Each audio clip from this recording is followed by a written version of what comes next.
Welcome to the Leadership Unscripted podcast presented by Hiring Strategies. The Leadership Unscripted podcast is your go-to source for all things people management oriented. In each episode, we discuss industry trends, problems, and more importantly, offer solutions. We are so happy you could join us. You're welcome. Okay, so what we want to talk about today is the difference between management and leadership, being a manager versus being a leader. Um, I guess the first question that I want to ask you is, what is the definition of those words in your mind? What is the difference in your mind? I think about it a lot. Mhm. And because I think about it a lot, it changes. It doesn't necessarily change from, leadership is one and management is zero. Oh, wait, I got it wrong. Leadership is zero and management's one, right? But it changes in small parts of nuance and getting it even a bit tighter. And where I'm at today with it is that management is something where the person who has the responsibility of manager has probably a fixed amount of inputs that go towards achieving an outcome. And their job is to ensure those inputs are aligned and functioning in a way that ensures an outcome. Mhm. A leader has variables in what they are responsible for too, but they aren't responsible in the same way for an outcome. There's not this fixed um, goal at the end that, hey, this is exactly what we need to achieve. We need to have this house built by this day for this dollars, manage this process, make it happen. Mhm. What leaders are there to do is to really look at each of those variables that a manager might be managing towards an outcome and help each of those things in the variable achieve their absolute best and help them achieve their absolute best, not through force, not through the process of pass fail, but helping them to simply achieve their best expression of what it is they're doing. And obviously what I'm talking about is people, Mhm. right? It's you can't lead a mechanical process, but you can lead people. And so the to really distill it down, managers focus on outcomes, leaders focus on people. Okay. Okay. I skipped something really important, Matt, so I want to go back and I Yeah. apologize. I want to introduce you. Who We're are so familiar with what? each other. Right? It's like, why are we talking today? Why are you Yeah. here? Yes. Oh gosh, I'm so excited to get into this conversation. So Matt Buchholz, great colleague, and I even consider you a friend at this point. Likewise. You are what I would describe as the construction operations optimizer. The how do I make sure that all of the things are working? And that includes people. But I want you to describe for people who might be listening what you do. Tell us what you do, because you're going to get much more detailed and specific than I ever could. I work in the consulting space, which really is a support role for leaders and organizations in architecture, engineering, and construction, primarily for residential work, for very high-end residential work. Mhm. And I do it because years and years ago, as a carpenter, I fell in love with the opportunities that are afforded people in the trades to do incredible things with craft, with their hands, with knowledge, with their abilities. And over the years, I've moved seemingly further away from craft myself. I'm no longer a professional carpenter. And I did it because of um, a need that developed inside me to figure out how to have the operations side of these projects support the craft. And the way that I've been doing it is through what I call project advocacy, which is an energetic alignment around all project partners, that the project is the reason we're here and therefore the most important part of what we're all here to achieve. So it's committing to putting our energies and efforts towards the project's best interests, even and especially if they conflict with our own, Mhm. which is a really kind of a wild thing to do. But I believe that in the space of doing the extraordinary, that we also have to take extraordinary risks. And Mhm. so I work with leaders and teams from things that might not even look like what I just described in project advocacy. You know, we might be talking about um, how to um, unlock a junior employee's professional presence in the project space. You know, how do we take the great things they're doing, highlight those, and help them to identify and let go of some of the things they're doing that are holding them back? Mhm. It might also be um, looking at a potential project and breaking down the bits and pieces to understand how the business I'm consulting with, what their unique opportunities are for their business and their team on this project, and how they would highlight that in the interview process, Mhm. and so many other different ways. So let's use one of those examples. Let's do it. The example of, the junior project manager who you want to unlock, right? How would a manager go about doing that versus how would a leader go about doing that?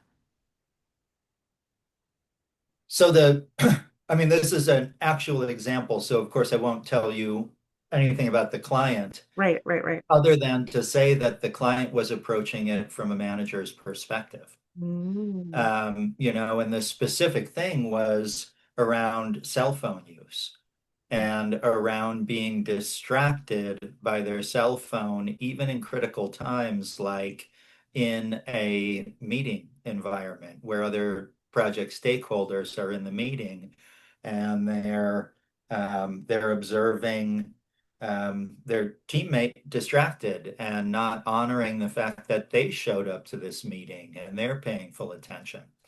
So what this business owner did is they said, you know, Matt, I am so frustrated with this employee, and they've got so many great things that they do, and they're at this spot where they're about to break from, you know, young, new person in this role to somebody experienced in this role. And they've got to get through this period of this cell phone addiction, this cell phone error that they're making. Hmm. And so we started by just talking about, okay, well, do you want to keep them? Do you want to keep them in the business? And the answer was, yeah, I do. I really do. Okay. Why? Why do you want to keep them in the business? Because I see all of this incredible potential in them, and I want to unlock that potential. So understanding that there were two toolkits that we had available to us to work on it. One toolkit is the manager's toolkit. So we open that up. Let's see the previous reviews. Let's take a look at all the HR, all the things that as, managers where we should be trained in. How do we observe the work of the people who report to us? How do we identify deficiencies and, extraordinary achievements? How do we document them? How and when do we bring them up? How do we develop performance improvement plans? So it was, okay, I want to see where we are to date. What have we used in the management tools and what story does that tell? So that I can get an understanding of how much the employees heard about this before. Mm-hmm.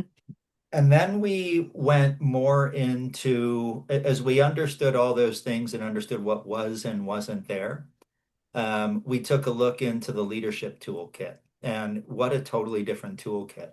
That's where I started asking this leader, how do you feel about this person?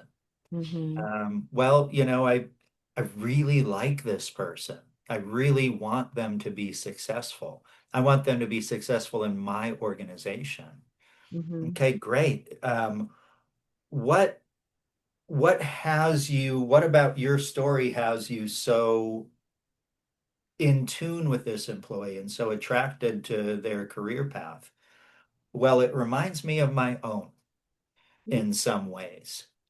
Okay, so was there a time, like, who was it in your career that taught you how to show up at meetings? What was that process like for you? And this leader, like Kim, it was incredible. She lit up and she said, um, being a woman in this industry, and, she's been doing it for between 40 and 50 years.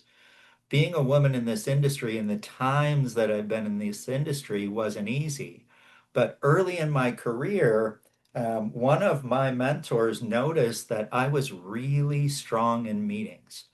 And so what he did was he pulled me aside and said, "Hey, are you interested in having more access to these meetings and having more responsibility in them?" And this person took their time and they kind of showed me the way and they helped me develop. And I said, wow, wow. And that must be so powerful for you. I mean, I can see how strongly you still feel about that person. Would you be open to being that person for your employee? And I mean, that was the crux of the entire thing, right? Yeah. It was we leveraged the manager's toolkit, which are all of those HR related tools. And being a leader isn't better than being a manager. Being a manager isn't better than being a leader. They're both very important things. Sometimes they can be done together. Mhm. Um, but um, for me, I'm most moved by the human side of it, not the outcome side of it. Mm-hmm. Mm-hmm. Tell me more about that. You're more moved by the human side of it than the outcome side of that. Go deeper for me there. So, I think I know what you're saying, but I want your definition of that, not mine. well, it's really hard, right? It's really hard because I've spent more of my career in management than in leadership. Okay. And it's because of outcomes. And that's why I say it's really hard, right? Part of it has to do with how I'm wired, Mhm. right? And I can deliver to an outcome. I can. Mhm. Um, However, when I'm focused on an outcome, I'm unfocused on the human beings on my team that will help deliver this outcome. And I tend to relate to them more as processes than people. Mhm. And if they're not doing something correctly or completely or at all, it's a process error, and I deal with it with this like detachedness, Mhm. this kind of emotional coldness that, for much of my career, I wasn't necessarily even aware of in the moment. It was a math problem to be solved, and I was just doing math. Mhm. Um, but I would go home after, you know, I mean, we're talking about extraordinary projects. We're talking about things needing to be, imperceptibly um, inaccurate. meaning the eye has to tell you that everything's perfect. If the eye catches anything and has you go, huh, is that right? It's not right. And you've got to get it right. And we're talking about, you know, tens or hundreds of thousands of opportunities to see these things. These are 12,000 square foot homes, and that's just floor space, right? Now think about wall space and ceiling space and cabinets and tile and all these different things, all of which must be perfect. And and I was really, really good at delivering perfect. But I wasn't really good at delivering perfect in a way that created the experiences that I want for people doing this work. And it was um, because emotional intelligence wasn't a part of my manager's toolkit. Mm. And where I am right now and looking at things and learning is I'm thinking a lot about where does EI fit Mm. into a manager's toolkit? And is there a place as a manager where you have to let the care for the person fall off because you have an outcome to deliver? Now, as we switch to leadership, um, what's interesting is I now truly believe that I'm a leader and I'm in a company of one. Who am I leading? Um, and I think this is so important.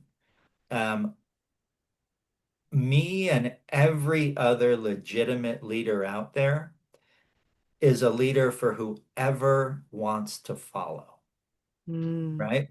Because you can't make somebody follow a leader. It requires this voluntary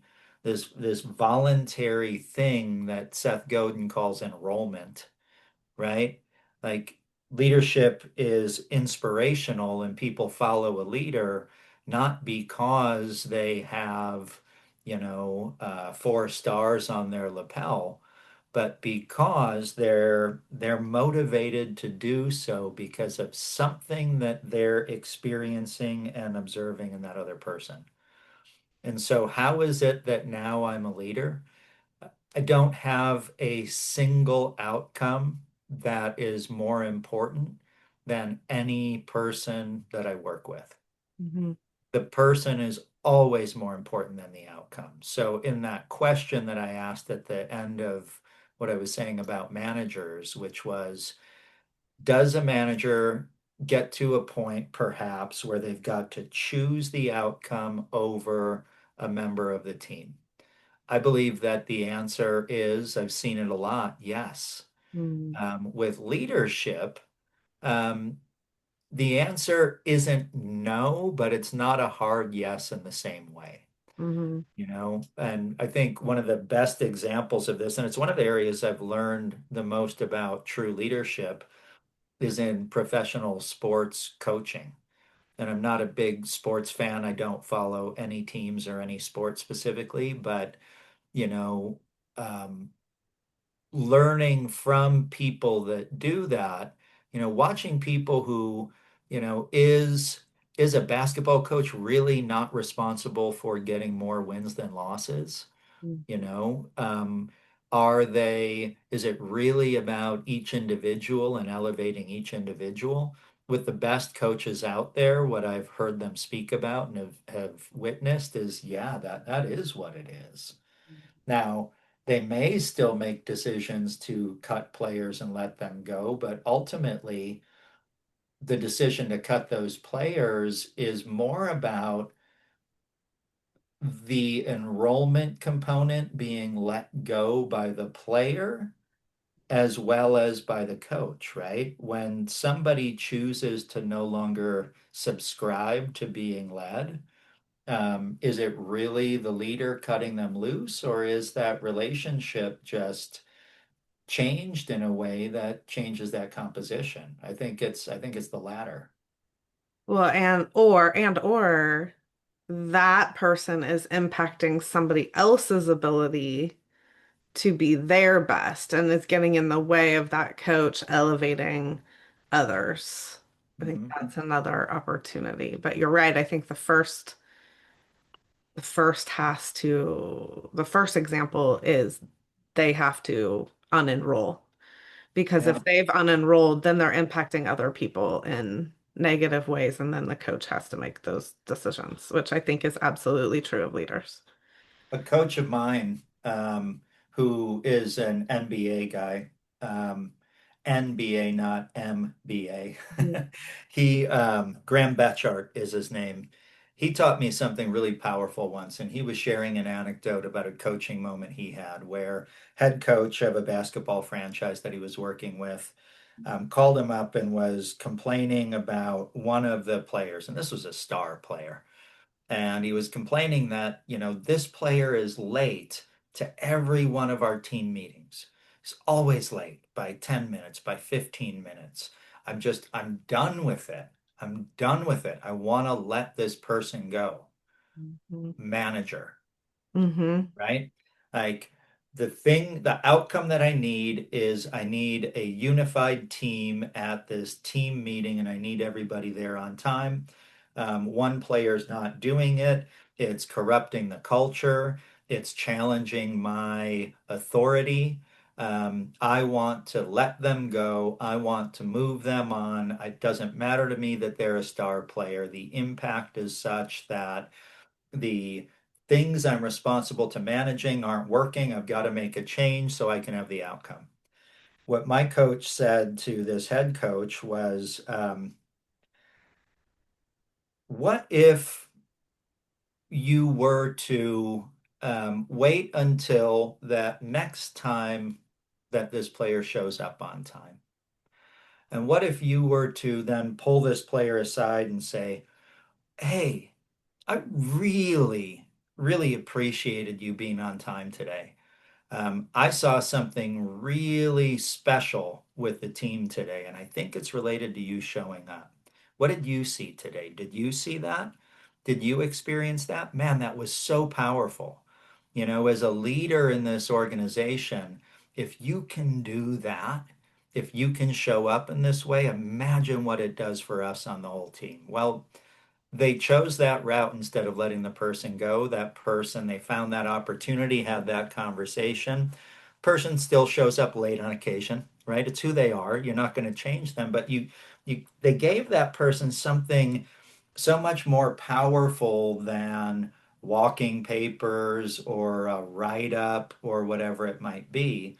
They Hmm. gave that person something, they helped them make an observation about themselves that created an opportunity for that person to experience more success and be able to enjoy themselves more in the way that they move through the world more. That's leadership.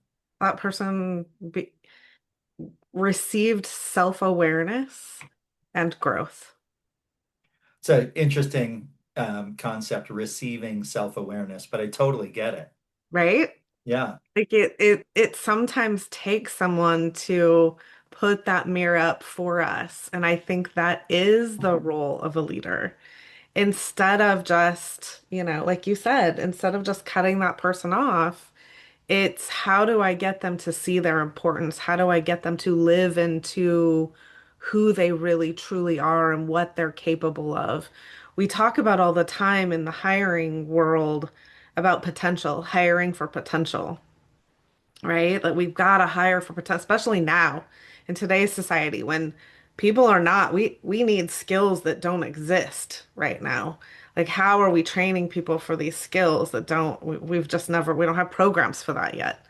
Um, and so we have to hire people for potential. But if you don't help someone see where they're at, they can't grow unless they know where they're coming from. And so Mhm. sometimes we have to show them that mirror to help them see, here's where you're at, but here's where I see you. Here's where Mhm. I want you to be. Here's what I think you're capable of. And without showing them that, they don't know what's possible. So, in what I've experienced, another element of that is exploring what that person wants. You know, yeah. what do you want for you? What's the potential that you see that you see inside yourself? Mhm. And, like if we're talking about hiring a new person, for example, right? Like I think one of the most important conversations with that person is what are you looking for in your career? And I like go as go as far towards your horizon, your employment horizon as you're comfortable. Like you can tell me about how you want to retire in 50 years and what you want life to look like and every step in between if you want. Mhm. But as far out there as you can see, as much as you've looked at yourself and what you want from life, like what is that? Mhm. And how can we help you get there?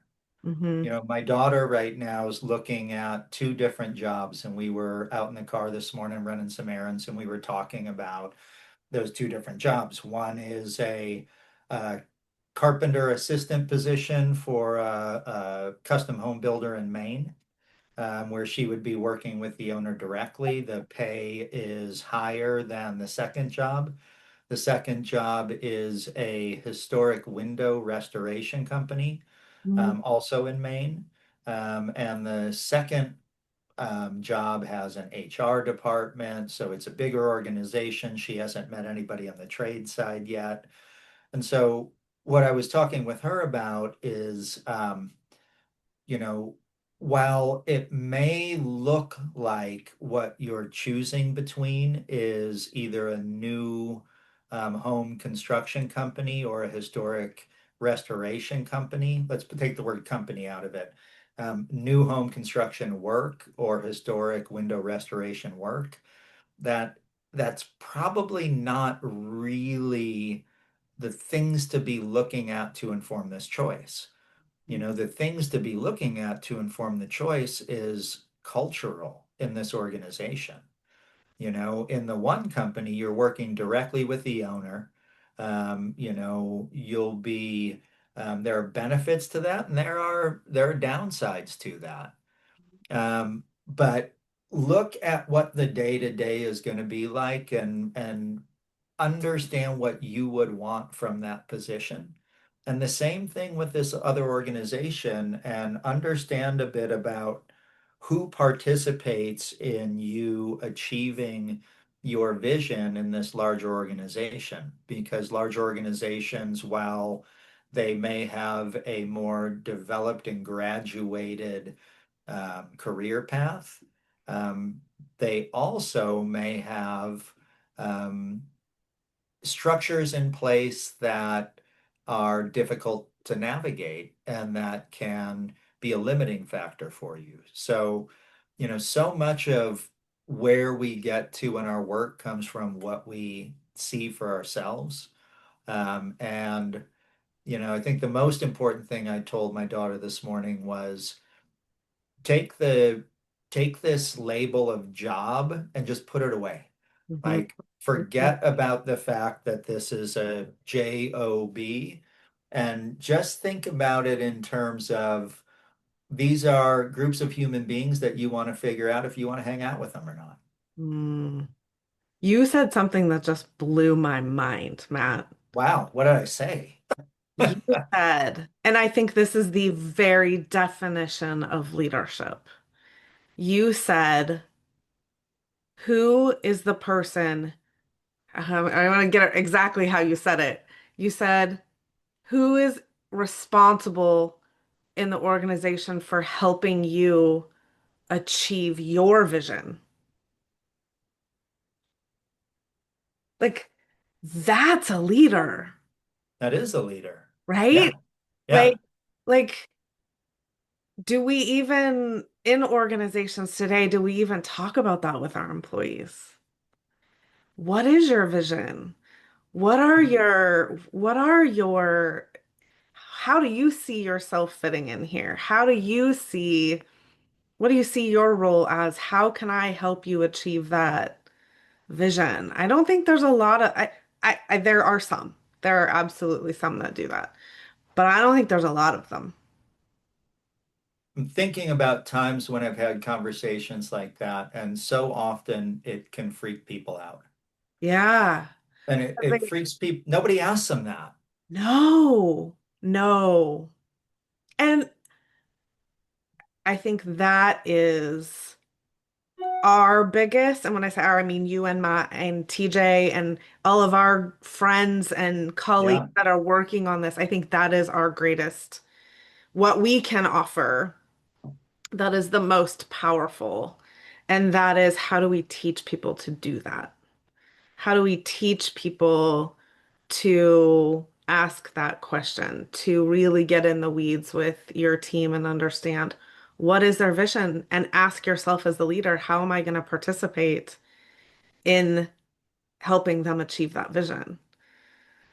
That's leadership. Because even if you go back to the story that you said the first time, that's exactly what you guys did, right? You looked at that project manager and you said, okay, we want to take the leadership route, which is asking this guy, how do you participate? yeah, What is it that you want to achieve? I want to invest in you to get you to that stage, because that leader saw something in that individual that they liked, and it was themselves, right? So right. they wanted to help them achieve that same vision. But I think every employee deserves that from us. And sometimes that means helping that employee see themselves out. Oh, yeah, Like, this isn't the right role for you. You're not going to be happy here. This isn't your vision. This isn't what you want. Like, let's help you figure out what that is. And that's okay. exactly. Wow. Exactly. I mean, the wish that I have for, a general contracting company is that, I want to see the company that wants to unlock the highest expression of hope for each of their employees, even if and when that employee's hope or dream might not seem like it aligns with that company's interests, right? Right. Great example is if I were to start a general contracting business today and I were going to hire people into it, I would be hiring people that, not everybody has to want to run their own general contracting business, but if I were coming across candidates who did, the commitment I'd want to make to them is I'm going to teach you how to do that. Yeah. By the time you're done working here, you're going to know everything that you can learn in somebody else's organization about running your own business, and Mm. you're going to be prepared to go out there and do it.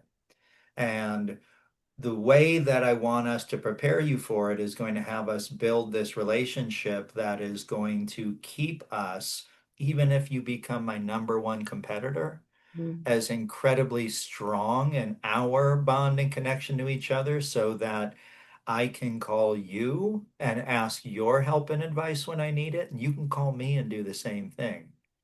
But, I really believe that right now, at this point in time in our lives here in the United States, we have a really special opportunity to do business differently. Mm. And the way that I'd like to see us do it differently, and I'm talking specifically about, the construction, the AEC space that I'm so familiar with. I want to see leaders, founders, business owners in the space pay themselves less and pay their teams more. Mm. I want to see us building people towards such powerful and passionate careers that even if they outgrow our organizations, that we still do the work and help lift and help push things forward. I want us to approach competition in a very generous, open source kind of a way where we're sharing our, tips and tricks and quote unquote trade secrets Mhm. such that we elevate our industry. Mhm. And, if we can move forward in this perspective of abundance rather than scarcity, there's enough money in this space that none of your team members, unless they are just making really poor financial decisions, which, that's not your job as a manager or a leader, is to handle someone's personal finances. But we should be capable in this industry of paying all of our team members living wages and still making enough as founders and equity partners that we're also able to have healthy and robust lives. Mhm. But, I think the big change, the thing that underlies the entire thing, it comes down to what we spend each Friday on. It comes down to emotional intelligence, and it comes down to like caring about more than just the me in this entire thing, and caring about the we of the entire thing. Mhm. So I know there are businesses out there who want to do that. They want that. That's their goal. Financially, they're not there. Do you think if that meaning they would see that idea of training and developing your team so that they could go out and be your competitor, right? Like investing in that kind of an investment. The belief in that is real. However, there's enough turn in the industry and there's enough um the industry might be struggling with cash flow, bringing in new business. And so that seems to those individuals, and I'm thinking of people in particular and businesses in particular, um, to those individuals, that seems like I can't. I can't do that. I can't invest that time. I can't invest that money. It's too detrimental to my business. How would you coach that person? Well, I hear a lot of can't in what that person says, right? And if they believe that, they're totally right. They can't, right? If you believe you can't, you're right, Yeah. you know? So until you're open to the potential that you might not be right and that you actually might be able to, there's probably not a ton that I can do to help a business in that position. I think it's also far more difficult to remodel an existing business into what I just described than it is to start a new business in that way. Mm, One interesting um, exception to that rule might be going from, founder owned to employee owned. When you have a major ownership change, especially an ESOP, mhm, you may have the opportunity to make some really big changes in the compensation and cash flow models in your business. mm, But going back to your question of how might I engage with an owner who expressed wanting to, you know, democratize the compensation in the organization. Um, we'd have to look at it's so hard because we're talking existing business and we've got to go into the manager's toolbook to start, right? And the manager's toolbook is let's look at the books.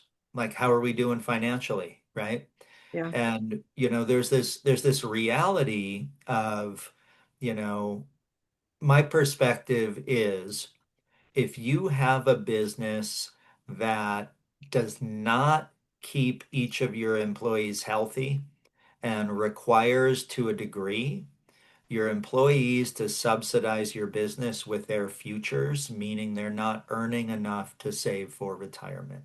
they're not earning enough to have that safety net in their bank account should a medical thing come up. What that means is eventually that medical thing's going to come up. Eventually they'll hit an age where they need or want to stop working.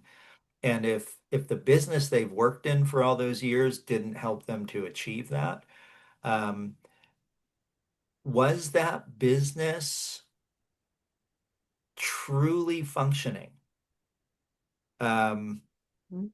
I don't know. I mean, what we're talking about, I mean, for context, we're talking right now about the architecture, engineering, and construction space for, high-end custom homes that range from 5 million to over $100 million for a single family home. Mhm. We're not talking about, starting a fast food restaurant, right? We're Mhm. talking about something where, if you're doing $100 million home, you may have a 10% fee on that, which means $10 million Mhm. is the fee for the general contractor Mhm. doing that home. Mhm. Like it doesn't mean they're putting 10 million bucks in their pocket, Mhm. margin out of that may be smaller. They may only keep somewhere between 2.5% and 5% of the total project. But even, at 2.5%, Mhm. right?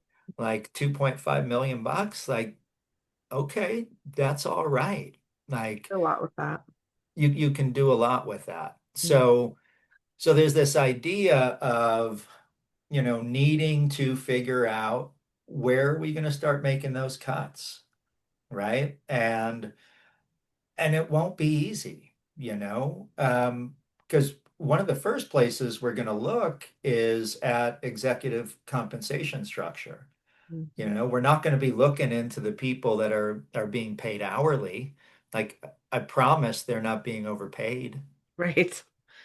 Right. So we're going to look at executive comp. And, Yeah. when we're looking at remodeling a business, now we're not just looking at the business, now we're looking at that executive and what their personal family overhead is and how much of your monthly margin needs to be harvested by you to pay your family overhead. Mhm. How much is your business passing through to pay for your family overhead, and to what degree is your business being used as a vehicle for personal wealth generation through perhaps having bought a building and renting it back to your business for their office space. We're going to have to look at all those different constructs that are in place, and they're in place because people have been doing it for decades. Right. And so, the existing businesses have built their models on this promise of wealth generation in a way that what we're talking about here, we're challenging. Mhm. So there's this huge emotional component to a leader who's like, man, that sounds cool. How do I do that? Oh, wait, you want me to give away my retirement and all this stuff I've been working for? So I really think that for an existing business, it might be at a reorganization where there's a sale going on in the business and new leadership is coming in. Yeah. But I think there has to be a big disruption in that way to really create the context for it. Mhm. But in starting a business, you can absolutely engineer your business in a way that All right. creates these starts. Right. Do you think that, okay, so I'm in the back of my head, I'm hearing the person, yeah, way easier to start it and set it up that way than to unravel pull the string on the sweater and it all unravel. Um, I'm hearing though, sorry, I'm hearing though, this person in the back of my mind going, well, that's easy when you have a profit margin of, 2 to $5 million. Do you think it's still possible in, say, the grocery industry where the margins are minuscule, or in the restaurant business where the margins are really, really thin. Do you think that that's still possible? I don't know those industries, grocery at all and restaurant as well. Hmm. Um, but what I would say, recognizing that I'm not an expert in those areas, is um, if the margins are too small to take care of the people that make the work possible, is it a business that should exist? It's like there are businesses out there who, like now we're going to talk about generational experiences, right? Hmm. Like, when I was a kid, when I turned 12 years old in Wisconsin, I was allowed to get a work permit, which means I could get a job, and I got paper routes. And why did I get paper routes? I wanted to save money to buy a bicycle. I wanted to buy stereo equipment, music, and, I needed money to do those things. So I got that job. When I was growing up, so this would have been the 80s, um, there weren't adults doing newspaper delivery.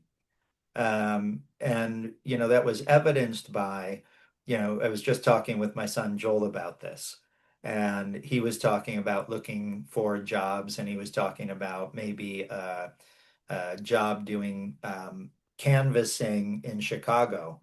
And it made me remember at 12 years old canvassing for the Milwaukee Journal and Milwaukee Sentinel, where they would take, they'd get all the newspaper kids together and they'd, take them to one of the newspaper, distribution centers in one of the cities around Milwaukee. And you'd have this big, like, kind of party to get everybody hyped up to go out there and sell newspaper subscriptions door to door, right? So 12-year-old kids walking around in the dark in suburbs of Milwaukee knocking on doors, right? Those were the I good would old like, days, right? yeah, so wild. So wild to like look at that now. Yeah. But like that worked because I mean, it was child labor, Right. right? And it worked because they weren't paying us anything. They would drop maybe $300. I mean, this was 84, 85, right? So maybe Yeah. even less on some pizzas and, Yeah. like little milk containers or whatever. And then, Yeah. like get all these kids out walking around on the street. So, so now today, um, the jobs that used to seemingly be created for kids that were part-time temporary jobs, bagging at grocery stores, cashiers in places, certain elements of, service staff in restaurants, right? Like, especially, I'm picturing like summer hamburger and hot dog stands, right? Like all these different things. There were all these jobs that were created for seasonal, temporary, young people who the salaries were perfect if you wanted to save up to buy that Schwinn Latour or that Kenwood speaker, right? But aren't what people need to, save for retirement, be able to get that cavity filled in their tooth, whatever it happens to be. And now people who are in the position of breadwinning for their families might have one, two, or three of those types of jobs, to supplement, but they become legitimate components of their income. So, so it's like certain types of businesses weren't built to be, I don't know the right word, mainstream to carry families. Right. They were just concessions. Yeah. And they've become full-time or components of full-time work for families. Yeah. And so am I saying that I want those things to disappear and I want us to go, oh, you're too old or too, you have too many responsibilities to have this job because we can't pay you enough? Is that what I'm saying? I don't think that's what I'm saying. I don't want that to be what I'm saying. Right. But what I am saying is that if we have a business, like if I own a business that is creating enough wealth for me, but in order to keep it going, I have to constantly be recruiting for people who are unable to get ahead by working my business. I don't believe I'm doing a good thing. Mm. I love it. I love it. Okay. I want to go back to this leadership and I want to ask you, it's kind of a personal question. Um, when you think about the leaders in your life, what leaders, not managers, what leaders stand out to you? And I don't need names and I don't need what they did. I don't need the companies. What I want to know is what did they do for you that made them a good leader in your eyes? Two people pop to mind. I'm gonna share who they are, their names, the whole deal, Okay. because they made an impact on me, and I want to give them credit. Awesome.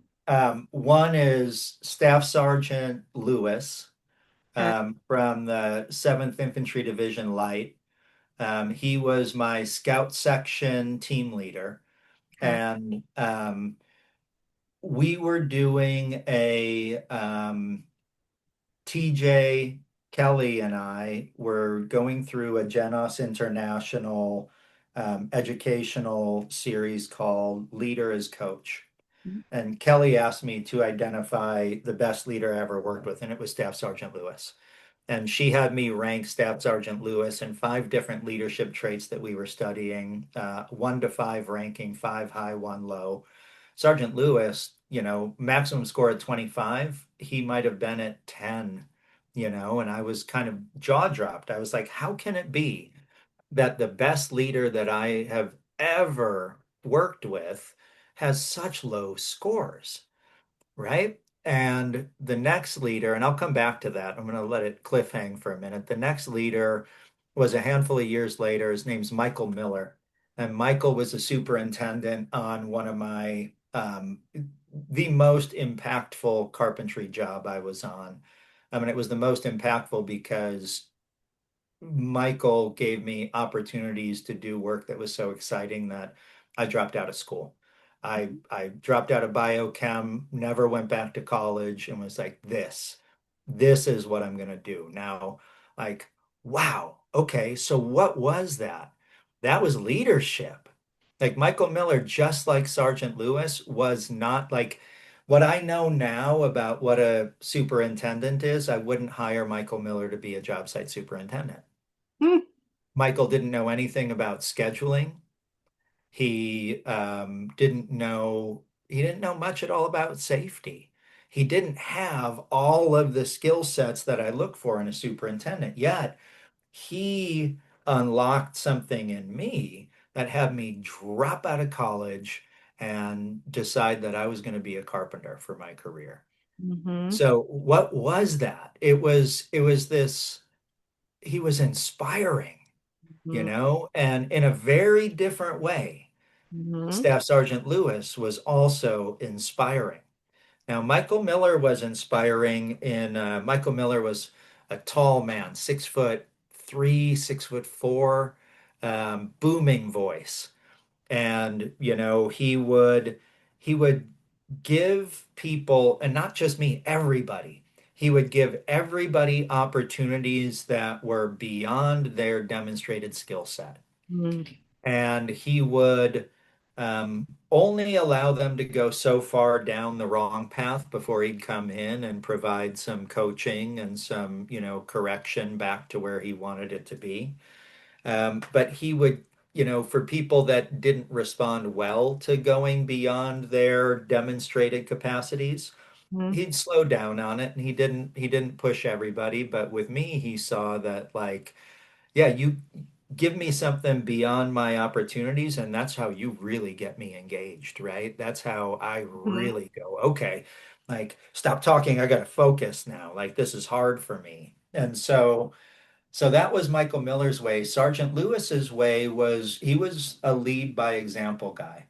Like we were U.S. Army infantry. We were like literally crawling around in the dirt trying to stay low because we were scouts, right? So, we're filthy and messy. Somehow Sergeant Lewis was always like looked like he was ready to go to dinner. I was like, how is it? And Sergeant Lewis was maybe 5'8". So Michael Miller 6'4", Sergeant Lewis 5'8", right? And Yeah. he was always just so like buttoned up, uniform just perfect, haircut, mustache just trimmed perfectly, right? And he was relatively silent. He didn't often have a lot to say. But he was like I felt safe with Sergeant Lewis, and being an infantryman is a very unsafe job. Yeah. I felt safe with him, and I felt if I can emulate what I'm seeing in him, I'm going to be even safer. So, two very different types of leaders. The common thread between both of them is they found in their own way, authentic to themselves, how to show up to inspire others and unlock for those Mm-hmm. inclined towards being unlocked Mm-hmm. that opportunity. Yeah. I love it.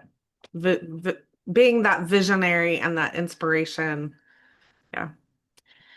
Okay, last question, and then I let you go because we are definitely uh, we're over actually, but I want to ask one last question. When did Yeah. you realize that you had made that switch or that you wanted to make that switch from manager to leader?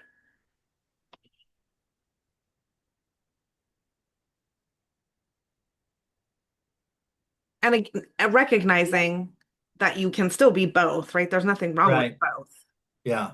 But when did you Well, notice that difference? I won't be a manager anymore. Mm.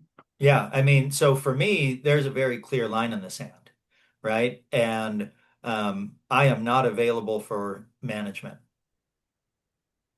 No, no, no, not even a little. All And right. it's because I'm not good at it. Okay. Like there are people out there who are good at it. Let them manage. Yes, Yeah. please. I'll support them. Yeah. Be happy to, but I I don't want to manage anything or anybody. In fact, I think it's horrible to have to manage a human being. Oh my goodness. Yeah.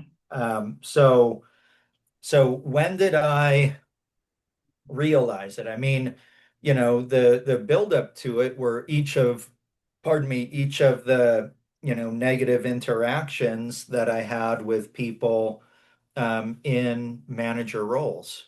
I remember one guy on a project in 2006. This was a really experienced union sheet metal guy. Can still picture him. And his name was Jeff. And Jeff was always just busting my stones because I didn't know anything.